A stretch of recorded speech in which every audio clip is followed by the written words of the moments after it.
इम्तियाज जलील। शुक्रिया, आपने supplementary demands के ऊपर मुझे बोलने का मौका दिया है। मैं महाराष्ट्र के एक मराठवाड़ा इलाके से आता हूं, जिसे हम सुसाइड कैपिटल ऑफ इंडिया भी कह सकते हैं। उसकी वजह यह है कि आप जब सरकार के अंदर आए थे तो आपने ये दावा किया था कि हम किसानों की आय दुगनी करेंगे, लेकिन दुगनी होने की बजाय उनकी आत्महत्या किस तरीके से दुगनी, तिगनी और चौगनी हो गई है, ये आंकड़ों के साथ मैं बताना चाहता हूं। हिंदुस्तान का एक बहुत छोटा सा क्षेत्र है, सिर्फ उसी के आंकड़े में बताना चाहता हूं, मराठवाड़ा के। और इस मराठवाड़ा के क्षेत्र में जनवरी से लेकर नवंबर तक 1000 किसानो63 ने आत्महत्या की है, जिसके अंदर औरंगाबाद, जो मेरा चुनावी क्षेत्र आता है, 160 किसानों ने आत्महत्या की, नांदेड़ में 163 किसानों ने, बीड़ में 253 किसानों ने, उस्मानाबाद में 161 किसानों ने। ऐसे कुल मिलाकर सिर्फ एक छोटे से क्षेत्र की अगर हम बात करें तो 1000 किसानों ने आत्महत्या की है। मैं आपसे ये पूछना चाहता हूं कि अगर हम किसानों के बारे में इतनी बड़ी बड़ी बातें करते हैं तो आखिर ये किसान इतनी आत्महत्या कैसा कर रहे हैं, और सिर्फ एक छोटे से क्षेत्र के बारे में मैं बात कर रहा हूं। अध्यक्ष महोदय, आप ये नारा लगाते हैं कि सबका साथ सबका विकास। आप मेरा विकास कैसा कर रहे हैं मैं आपको बताना चाहता हूं आंकड़ों के साथ। आप इस फाइनेंशियल ईयर में budgetary allocation for ministry of minority affairs को कितने परसेंट से घटाए हैं, तो 38.3% से आपने माइनॉरिटी का बजट घटाए हैं। 2023-24 का जो बजट एस्टिमेट था वो 5020 करोड़ रुपए था, उसको कम करके आपने 3097 करोड़ कर दिया। मुझे मालूम है कि आप हमें थोड़े थोड़े दिनों के बाद खुश करने के लिए नई नई स्कीम्स लेके आते हैं। आज 10 स्कीम्स आप कह रहे हैं कि माइनॉरिटीज के लिए हम चलाते हैं, लेकिन उनके लिए फंडिंग, उनके लिए बजट एलोकेशन कैसा घटाया जा रहा है हर साल।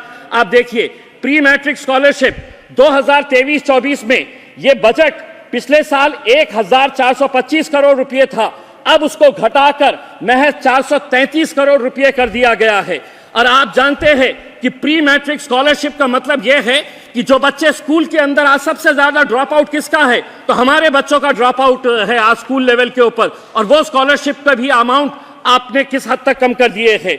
मेरिट का मींस बेस्ड स्कॉलरशिप, पिछले साल आपका बजट एलोकेशन कितना था, तो 365 करोड़ रुपए था, उसको घटाकर 365 करोड़ रुपए से आपने सिर्फ 44 करोड़ रुपए के ऊपर लेकर आ गए हैं। दूसरी सारी स्कीम्स है जिसको नाम बड़े खूबसूरत दिए गए हैं, नई उड़ान, नया सवेरा, लेकिन बजट हर टाइम आप कम करते जा रहे हैं और फिर ये नारा लगा रहे हैं कि आप सबका साथ सबका विकास करने की बात कर रहे हैं।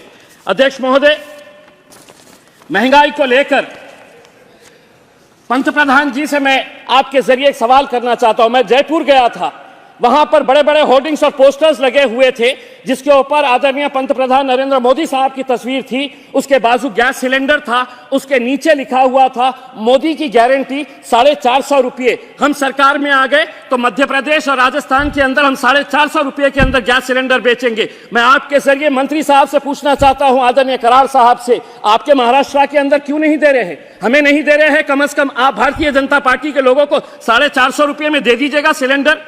यानी कि आप कम करना चाहे तो कर सकते हैं, लेकिन हर चीज को आप चुनाव के नजरिए से हमें कैसा फायदा मिल सकता है यह देखने की कोशिश कर रहे हैं। अध्यक्ष महोदय, आज महंगाई के बारे में और बेरोजगारी के बारे में अगर हम बात करें तो हर जगह आपने कॉन्ट्रैक्ट सिस्टम शुरू करके रखा हुआ है।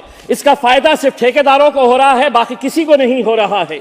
EPS 95 के जो पेंशनर्स हैं, जिन्होंने 20 साल 30 साल काम किया है, आपने भी कई मर्तबा इस मुद्दे को उठाए हैं, वो पूरे के पूरे यहां पर कल से जंतर मंतर के ऊपर आंदोलन कर रहे हैं। उन्हें पेंशन कितनी दी जा रही है?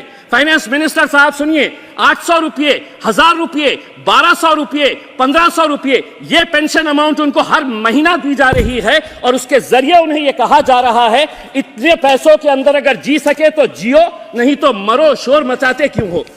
दूसरी बात यह है अध्यक्ष महोदय, आप गवर्नमेंट रिसीव्स और कुछ आंकड़ों के साथ मैं बताना चाहता हूं। अगर पिछले साल की अगर हम तुलना करें, अप्रैल अक्टूबर 22-23 जीएसटी कलेक्शन अगर पिछले साल की तुलना उसी पीरियड के अंदर अगर इस साल करते हैं तो जीएसटी ड्रॉप हुआ है 7%, इनकम टैक्स का ड्रॉप हुआ है 2%, कॉर्पोरेशन का ड्रॉप हुआ है, कॉर्पोरेशन टैक्स का 5%, टोटल ड्रॉप अगर एवरेज निकालते हैं तो 5% का ये गवर्नमेंट रिसीप्ट्स का हुआ है। उसके तुलना के अंदर अगर एक्सपेंडिचर अगर देखेंगे सेम पीरियड के अंदर, तो revenue expenditure less bye 1%, capital outlay less bye 4%। तो हमारा आपसे ये कहना है अध्यक्ष महोदय कि इस सप्लीमेंट्री डिमांड्स के जरिए आज डिफेंस के बारे में 11,827 करोड़ रुपए का सप्लीमेंट्री डिमांड रखा गया है। हम आपसे पूछना चाहते हैं आपकी चाइना की पॉलिसी क्या है? 25 पेट्रोलिंग पॉइंट्स हम खो चुके हैं। डेमसोंग हमारे हाथ में है क्या? इसका जवाब आप दीजिएगा। इसके ऊपर खामोश क्यों है? चाइना पॉलिसी के बारे में हमारा क्या है अध्यक्ष महोदय, इसके बारे में बता दीजिएगा, वरना अगर यही हाल रहा तो आगे चलकर हम सियाचिन को भी खो डालेंगे।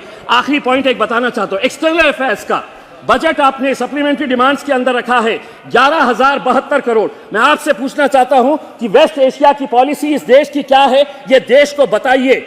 आज हम हिंदुस्तान की सरकार से यह अपील करते हैं कि इस्राइल की हम कड़ी निंदा करते हैं कि फलस्तीनियों के अंदर जो आज 20,000 बच्चों को, सब महिलाओं को जो मारा गया है, 12 लाख लोग बेघर हो गए हैं, जेनोसाइड हो रहा है वहां पर, और हम मदर ऑफ डेमोक्रेसी बनकर बैठे हैं और खामोश बैठे हैं। मैं भारत सरकार से यह अनुरोध करता हूं कि फौरन जल्द से जल्द एक कंडेम करे इसका, और इजराइल गवर्नमेंट को कहे कि फौरन सीज फायर लाया जाए इस मुद्दे के ऊपर। अध्यक्ष महोदय सिर्फ 30 सेकंड का वक्त दीजिएगा। मैं आपसे ये, फाइनेंस मिनिस्टर साहब भी औरंगाबाद से आते हैं, मैं आपसे ये अनुरोध करूंगा करार साहब कि औरंगाबाद से महज 30 किलोमीटर की दूरी के ऊपर नारायणपुर एक गांव है सर, वहां पे 3,335 ऐसे, सिर्फ मेरे ही कॉन्स्टिट्यूएंसी, हमारी कॉन्स्टिट्यूएंसी के ऐसे स्कूल्स है कि जहां पर पक्की छत नहीं है, टीन के शेड के नीचे बच्चे पढ़ रहे हैं, और आप ये दावा कर रहे हैं कि एजुकेशन के ऊपर सबसे ज्यादा बजट एलोकेशन इस बार किया गया है। तो ये पैसा जा कहां रहा है, हम आपसे ये सवाल करना चाहते हैं। Thank you very much Shri P Rabindranath.